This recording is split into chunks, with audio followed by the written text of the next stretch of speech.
teman-teman, hari ini kami akan mempresentasikan hasil dari pembuatan dokumen kami, yaitu tentang spesifikasi kebutuhan perangkat lunak mengenai rancangan tentang e-voting sistem pemilihan senat mahasiswa di STIMIK Sumedang. Saya sendiri bernama Ariswara sebagai pembuka acara sekaligus pemateri pertama, dan di samping saya ada Siti Reva Sofiani, ada Heru Cayana, ada di samping kiri saya ada Siti Budianti, dan di samping sebelahnya ada Eki Maulana. Baik, tidak perlu berlama-lama lagi teman-teman, mari kita langsung saja ke materinya. Kembali lagi bersama saya Ariswara. Kebetulan saya menjadi pemateri pertama. Di sini kami akan menjelaskan sebuah spesifikasi, sebuah dokumen yang telah kami buat, yaitu tentang spesifikasi kebutuhan perangkat lunak, khususnya tentang rancang bangun aplikasi e-voting pemilihan senat mahasiswa STIMIK Sumedang. Kelompok kami terdiri dari 5 orang. Yang tadi pembukaan tadi ada saya sendiri Ariswara, terus ada Heru tadi di samping sebelah kanan, ada Ricky Maulana di samping sebelah kiri, ada Siti Puji di samping sebelah kiri juga, dan Siti Reva Sofiani di sebelah kanan. Teman-teman, kita mulai dari pendahuluan dahulu, yaitu dokumen ini berisi tentang spesifikasi kebutuhan perangkat lunak atau Software Requirement Specification yang disingkat SRS mengenai aplikasi e-voting senat mahasiswa STIMIK Sumedang berbasis web. Untuk tujuannya sendiri, tujuan dokumen ini dibuat adalah untuk memberikan penjelasan mengenai perangkat lunak yang akan dibangun, baik berupa gambaran umum maupun penjelasan detail dan menyeluruh. Dokumen ini dibuat sebagai acuan teknis pengembangan perangkat lunak pada tahap selanjutnya. Jadi tujuan dokumen ini dibuat adalah untuk dilakukan pengembangan software tingkat lanjut seperti desain database dan lain sebagainya. Untuk lingkup masalahnya sendiri, yaitu aplikasi e-voting pemilihan senat mahasiswa STIMIK Sumedang ini merupakan sebuah aplikasi berbasis web yang dibuat untuk memberikan kemudahan pada saat melaksanakan pemilihan senat mahasiswa, khususnya di STIMIK Sumedang. Yang selanjutnya yaitu tentang definisi, akronim, dan singkatan pada dokumen ini, yaitu ada SKPL, ada e-voting, ada SRS, ada token, dan juga ada DB. SKPL adalah spesifikasi kebutuhan perangkat lunak, atau dalam bahasa Inggris disebut dengan Software Requirement Specification yang disingkat SRS, yang merupakan spesifikasi dari perangkat lunak yang dikembangkan. E-voting, yang kedua adalah e-voting.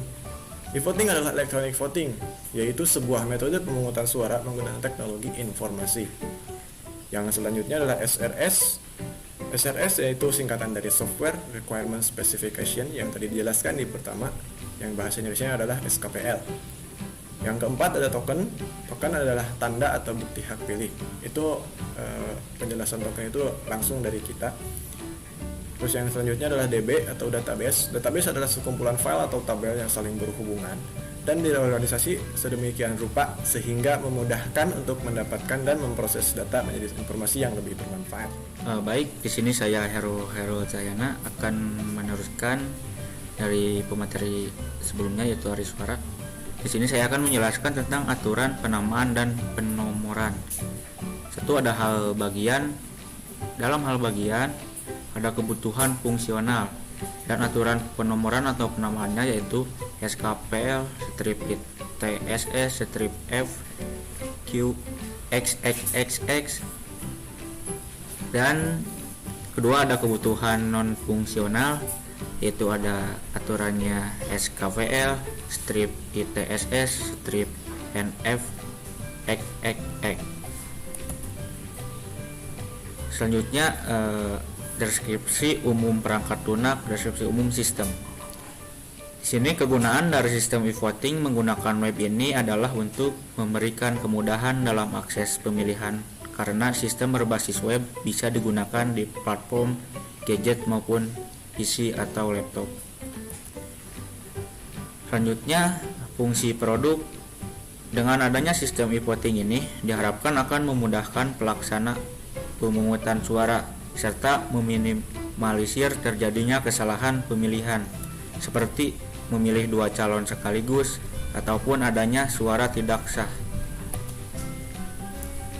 Karakteristik pengguna.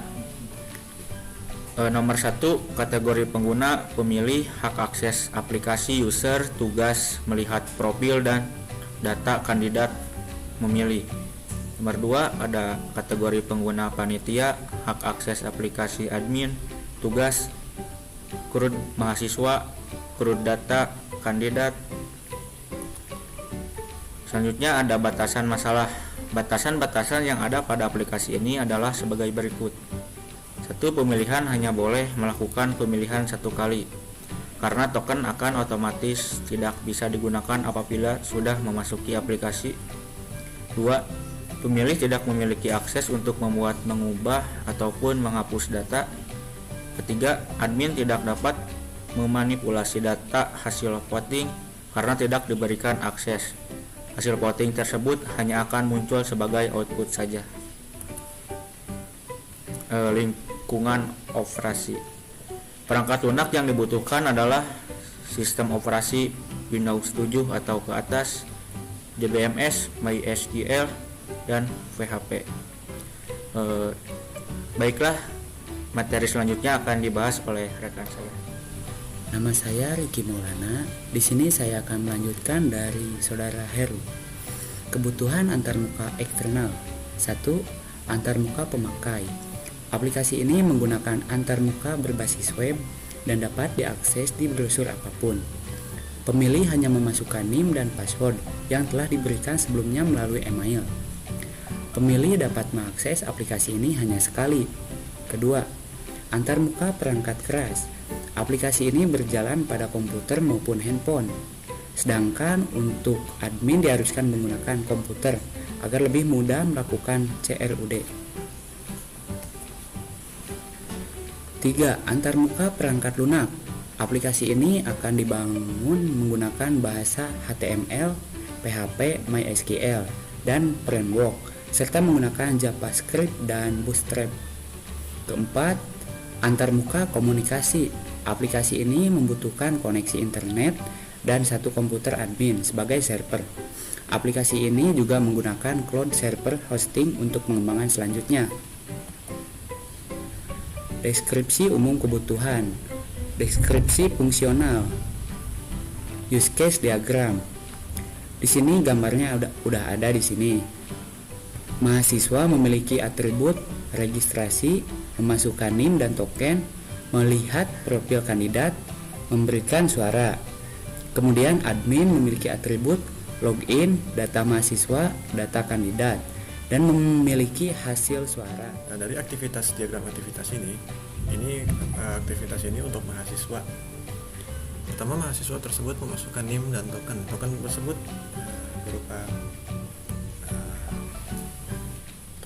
berupa password nantinya. Jadi yang akan diberitahukan melalui email masing-masing mahasiswa masing-masing. Setelah itu sistem akan mengecek kepada database apakah NIM dan token tersebut valid dan token tersebut masih bisa digunakan. Apabila gagal maka harus masukkan NIM dan token kembali, ataupun token yang sudah dipakai akan muncul notifikasi token sudah digunakan. Jika berhasil akan menampilkan menu utama. Nah, untuk selanjutnya mahasiswa akan menekan tombol tab pemilihan. Nanti di websitenya akan ada tab pemilihan. Nah, memilih langsung sistem akan mengambil foto kandidat dari database dan langsung menampilkan data kandidat tersebut di aplikasi. Yang selanjutnya, ketika mahasiswa memilih kandidat maka akan memunculkan data lengkap kandidat berupa profil, yaitu berdasarkan dari nama, alamat, dan lain sebagainya. Adapun juga visi dan misinya nanti akan dimunculkan. Lalu ada tombol untuk memberikan suara. Nanti akan di kandidat tersebut akan diberikan tombol-tombol untuk pemilihan. Ketika mengklik milih, maka akan terlebih dahulu untuk divalidasi terlebih dahulu apakah cek hak suaranya itu masih ada atau sudah digunakan. Apabila sudah ada, maka akan langsung menampilkan hasil suara dengan pesan error, maaf, hak suara telah digunakan. Dan apabila berhasil, akan memperbarui hak suara, memperbarui hasil suara juga, dan akhirnya menampilkan hasil suara. Terus ketika mahasiswa ingin melihat hasil perolehan suara, akan ditampilkan melalui tab perolehan suara. Setelah itu, jika ingin kembali mahasiswa kembali ke menu utama dan program selesai. Untuk yang selanjutnya itu activity diagram CRUD mahasiswa, yaitu yang mengenai admin pada data mahasiswa. Pertama, admin sudah pasti memasukkan username dan password terlebih dahulu. Username dan password tersebut sudah diberikan kepada orang-orang tertentu yang bisa mengaksesnya. Lalu sistem akan mengecek username dan password tersebut apakah valid atau tidak, dan apabila valid langsung menampilkan menu utama. Ketika admin mengklik tab data mahasiswa, maka sistem akan mengambil data mahasiswa ke database. Lalu dari database ditampilkanlah di sistem itu menampil data mahasiswanya. Ketika admin mengklik tombol CRUD mahasiswa, maka sistem juga akan memprosesnya dan akan mengambil database kembali dari ke tabel data mahasiswa. Apabila data tersebut diubah, maka tabel data mahasiswa diperbaharui dan langsung ditampilkan kembali. Dan terakhir, kembali ke tab data mahasiswa, yaitu di form data mahasiswanya, dan program selesai. Perlu diketahui bahwa admin ini tidak bisa mengubah NIM dan namanya, NIM dan nama mahasiswa, tetapi admin ini hanya bisa memperbarui tokennya atau membuat token baru, memperbarui token. Beralih ke selanjutnya, yaitu activity diagram tentang CRUD mahasiswa, tentang CRUD data kandidat ya seharusnya, tentang CRUD data kandidat. Nah, yang selanjutnya adalah activity admin mengenai CRUD data kandidat. Pertama, admin seperti biasa memasukkan username dan password yang telah diberikan sebelumnya, lalu dicek apakah valid atau tidak. Dan apabila tak valid, maka sistem akan menampilkan menu utama. Lalu di sana terdapat beberapa tab, yaitu yang tadi tab data mahasiswa dan juga ada tab kandidat. Ketika ingin memasukkan data kandidat, maka admin mengklik data kandidat, tab data kandidat, lalu data kandidat tersebut dipanggil dari tabel di database, tabel data kandidat. Terus setelah itu ditampilkanlah data kandidat tersebut di web. Lalu ketika tombol CRUD kandidat diklik, yaitu ingin mengedit ataupun mengupdate, mengedit, menghapus ataupun menambahkan, maka sistem akan memberikan informasi kepada tabel data kandidat di database. Lalu di database akan divalidasi terlebih dahulu apakah tabel ini diubah atau diperbarui. Kalau misalkan diubah dan diperbarui ataupun ditambah, maka tabel data kandidat diperbarui, lalu ditampilkan kembali data kandidat di di websitenya. Nah, lalu kembali kepada tab data kandidat dan program selesai. Baik, seperti itu tentang activity diagram CRUD dari activity diagram voting tadi, terus activity diagram CRUD mahasiswa, dan juga yang ketiga activity diagram CRUD data kandidat. Saya Sylvia Pujidianti di sini akan melanjutkan materi yang dari Saudara Aris. Deskripsi umum kebutuhan data requirement. Data yang dibutuhkan untuk membangun aplikasi ini adalah sebagai berikut. Data mahasiswa. Data mahasiswa ini akan diubah menjadi data calon pemilih dengan menambahkan token yang akan menjadi passwordnya. Kemudian data kandidat dan data panitia. Data panitia yang dibutuhkan hanya khusus untuk operator saja. Kemudian IR diagram. Pada dokumen ini tidak terdapat IR diagram. Deskripsi umum kebutuhan non-functional requirement. Parameter dan requirement availability aplikasi ini dapat digunakan oleh pengguna hanya pada hari tertentu. Reliability and portability aplikasi ini dapat diakses pada HP maupun laptop karena dapat diakses di browser manapun. Memori, penggunaan memori tidak tergantung dengan browser yang digunakan. Response time aplikasi ini dapat security, setiap user memiliki token masing-masing yang bersifat rahasia dan hanya dapat diakses satu kali. Terakhir, performansi aplikasi ini tidak memerlukan spesifikasi tinggi, hanya memerlukan koneksi internet. Saya Siti Repla Sopiani akan melanjutkan dari saudari Silvi. Deskripsi umum kebutuhan batasan perancangan.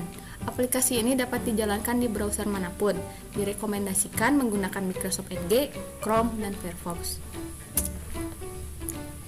Deskripsi umum kebutuhan kerunutan atau traceability dengan data store versus IR. Data store voting, entity admin dengan relasi memberikan output informasi kandidat. Entity mahasiswa dengan relasi melakukan voting. Deskripsi umum kebutuhan ringkasan kebutuhan. Fungsional Requirement Summary. SRSID, SKPL ITSS F001 mendeskripsikan tentang login. SKPL ITSS F002 menampilkan informasi. SKPL ITSS F003 menginput data kandidat.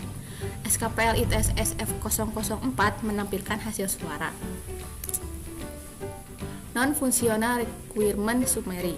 SRSID dengan SKPL ITSS NF007 mendeskripsikan tentang dapat digunakan hanya pada hari tertentu saja. SKPL ITSS NF008 mendeskripsikan menggunakan bahasa Indonesia. Seperti itulah kira-kira presentasi dari kami. Mohon maaf apabila banyak kesalahan dan selebihnya kami ucapkan terima kasih. Kami langsung tutup. Wassalamualaikum warahmatullahi wabarakatuh.